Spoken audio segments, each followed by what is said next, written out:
তো ব্রহ্মাজি আগেও তপস্যা করেছেন, তো শব্দ শোনার সঙ্গে সঙ্গে সেই শব্দটি বুঝে নিলেন যে আমাকে তপস্যা করতে হবে। কার উদ্দেশ্যে তপস্যা করব না, সঙ্গে সঙ্গে হৃদয় থেকে অনুপ্রেরণা পেলেন, ভগবান হৃদয়ে রয়েছেন, যে তার জন্য তপস্যা করতে হবে, তপস্যা করতে শুরু করলেন। সেই তপস্যায় সন্তুষ্ট হয়ে ভগবান তাকে গায়ত্রী দিলেন, মন্ত্র দিলেন, অর্থাৎ দীক্ষা দিলেন, তারপরে সৃষ্টি করার শক্তি দিলেন, শ্রীমদ্ ভাগবত প্রদান করলেন, মানে দিব্যজ্ঞান সব। তো সৃষ্টি করার শক্তি কেন দিলেন? কেন তার মধ্যে সৃষ্টি করার প্রবণতা রয়েছে, তাই ভগবান তাকে সেই কর্মে অনুপ্রেরণা দিলেন। আর ব্রহ্মাজি সৃষ্টি করতে কেন উদ্বুদ্ধ হলেন না, সেটি হচ্ছে ভগবানের একটা সেবা।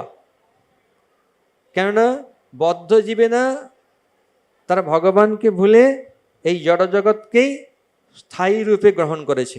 এই জড়জগৎ হচ্ছে তার স্থায়ী বসবাস স্থান, এইখানেই সে আধিপত্য করবে, চিরদিন সে এখানেই থাকবে ভাবছে, কিন্তু সেটা তার স্বরূপ নয়। তার স্বরূপ হচ্ছে ভগবানের সেবা করা। তার প্রকৃত আলয় হচ্ছে ভগবদ্ধাম। জড়জগৎটা হচ্ছে দুঃখালয়ম অশাশ্বতম। তো সেই সমস্ত বিষয়গুলো জানাবার জন্যেই বা জানবার জন্য এই শরীরের প্রয়োজন। স্থূল শরীর, অনেকে আছে এমন কর্ম করে যার ফলে সে স্থূল শরীর প্রাপ্ত হয় না, সূক্ষ্ম শরীরেই থাকে। কিন্তু মন হচ্ছে, মনের প্রথম হচ্ছে ইচ্ছা, তারপরে সেটা নিয়ে চিন্তা, তারপরে সে অনুভব করবে। এখন কিভাবে সে অনুভব করবে, পূরণ করবে তার ইচ্ছাগুলো, যদি ইন্দ্রিয় না থাকে? তাই জন্যে কোনো কোনো মানে সূক্ষ্ম শরীরই বা সূক্ষ্ম শরীর প্রাপ্ত আত্মা, সে একটা তার ইচ্ছা পূরণ করবে না স্থূল শরীর প্রাপ্ত ব্যক্তির উপরে বা যে কোনো স্থূল শরীরধারী উপরে প্রভাব বিস্তার করে, তার উপরে ভর করে এবং তার ইচ্ছাগুলো পূর্ণ করার চেষ্টা করে। তাই স্থূল শরীরের মাধ্যমে কর্ম, এবং সেই কর্ম হচ্ছে বন্ধনের কারণ, আবার কর্মই হচ্ছে মুক্তির কারণ। তো যখন বুঝতে পারবে কেউ যে আমার কর্মের উদ্দেশ্য হচ্ছে ভগবানকে সন্তুষ্ট করা, তো সে ব্রহ্মা তিনি সেটা নিজে বুঝেছেন। এই বদ্ধজীবীরা কিভাবে এই জড়জগতে আধিপত্য করবার জন্য একটার পর একটা শরীর লাভ করছে এবং কালের মাধ্যমে কালচক্রে ভ্রমণ করছে, কিন্তু তার সেই ভ্রমণ পরিসমাপ্তি হবে যখন সে ভগবানের সঙ্গে যুক্ত হবে, ভগবানের সেবায় যুক্ত হবে। তো সেই সমস্ত বিষয় ব্রহ্মাজি জানেন, তাই তিনি অনেক রকম প্রতিকূলতা সত্ত্বেও ভগবানের এই যে ইচ্ছা সেটিকে বাস্তবায়ন করবার জন্য প্রচেষ্টা করছেন। এরকম নয় যে ব্রহ্মার জীবনে কোনো প্রতিকূলতা আসেনি, প্রতিকূলতা এসেছে। আমরা যদি ব্রহ্মার চরিত্র ভালো করে বিভিন্ন শাস্ত্র থেকে অধ্যয়ন করি তাহলে বুঝতে পারবো বা আলোচনা করি, তো প্রতিকূলতা থাকবে, কারণ এই জগৎটা হচ্ছে জীবের জন্যে প্রতিকূল পরিবেশ। ভগবত ধামই হচ্ছে তার অনুকূল পরিবেশ, কিন্তু সে প্রতিকূল পরিবেশে উপস্থিত হয়েছে, এখন অনুকূল পরিবেশে ফিরে যেতে হবে। তো সেই জন্যই ব্রহ্মা যারা স্থূল শরীর প্রাপ্ত হয়নি, সূক্ষ্ম শরীরে অবস্থান করছে, তাদের কর্ম অনুসারে আবার স্থূল শরীর প্রদান করছেন। তো ব্রহ্মা এত কিছু সৃষ্টি করেও তিনি তার দ্বারা মোহিত হননি। এবং যাতে তিনি মোহিত না হন। আমরা কোনো কিছু একটা সৃষ্টি করার ফলে আমাদের অনেক অহংকার হয়ে যায়, মিথ্যা অহংকার। অনেক ধরনের মিথ্যা অহংকার রয়েছে। কেউ যদি বর্তমান কালে মানে এখন এই বাজারে 10-12টা সন্তানের বাবা হয়, ব্যাস তাহলে তো আর কথা নেই। তারপরে তাদেরকে সকলের জন্য শিক্ষা দেওয়া, সকলকে প্রতিষ্ঠিত করা।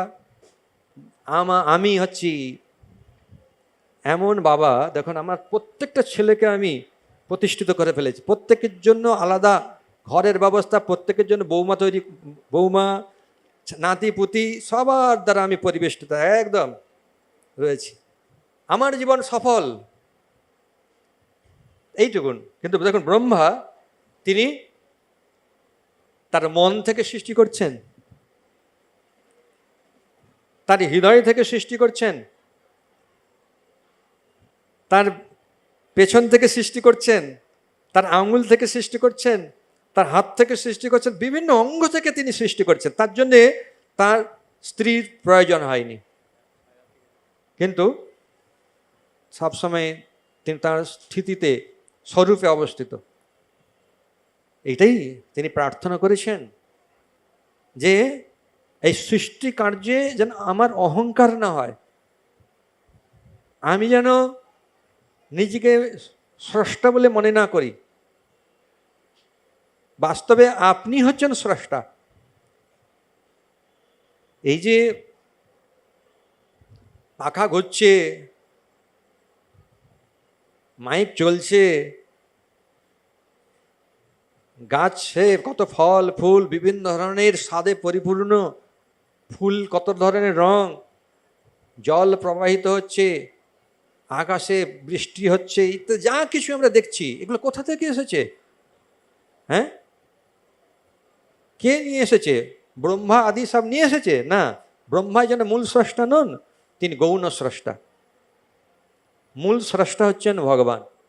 এই জড় যে উপাদানগুলো 24টা উপাদান, সেই উপাদান কিন্তু ভগবানই দিয়েছেন। এই জন্যে ঈশোপনিষদে বলা হচ্ছে ওং পূর্ণমদঃ পূর্ণমিদং পূর্ণাৎ পূর্ণমুদচ্যতে পূর্ণস্য পূর্ণম আদায় পূর্ণম এব অবশিষ্যতে। যদি পূর্ণ আদায় করে নেন, মানে নিয়ে নেন, পূর্ণই থাকবে। অর্থাৎ আপনি যে মাটি নিচ্ছেন, এই যে সিমেন্ট তৈরি করছে, যা কিছু, এটা কোথা থেকে নিচ্ছেন? আর নিয়ে ভাবলে সব নিয়ে নেব, নিয়ে রাখবেন কোথায়? হ্যাঁ, সব ভগবানেরই রাজ্যেই আপনাকে রাখতে হবে।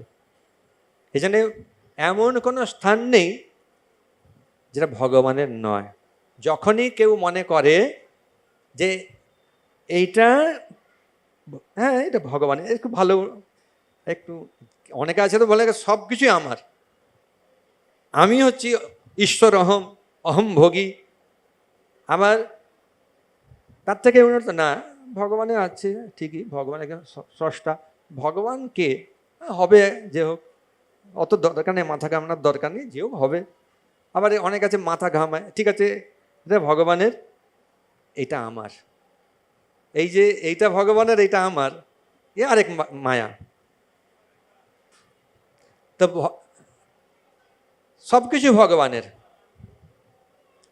এবং সেই অনুসারে আচরণ করা, মনে করাটা তো এক ব্যাপার, ভালো উন্নত তার মানসিক প্রভাব, কিন্তু সেইটাকে বাস্তবায়ন করা খুবই কঠিন। কিন্তু ব্রহ্মা দেখুন তার জীবনে তিনি এটা করেছেন। এই যে বলবেন যে ব্রহ্মা তো মোহিত হয়ে গেলেন বৃন্দাবনে, এই মোহ এটা মহামায়ার দ্বারা নয়, এটা যোগমায়ার দ্বারা, ভগবানের আরও ঐশ্বর্য দর্শন করবার জন্য আর ভগবানের লীলাতে সহায়তা করবার জন্য, ভগবানের অনুপ্রেরণায় তার মধ্যে এই প্রকার বাসনার উদয় হয়েছে যে আমি দেখব, ইনি ভগবান কিনা।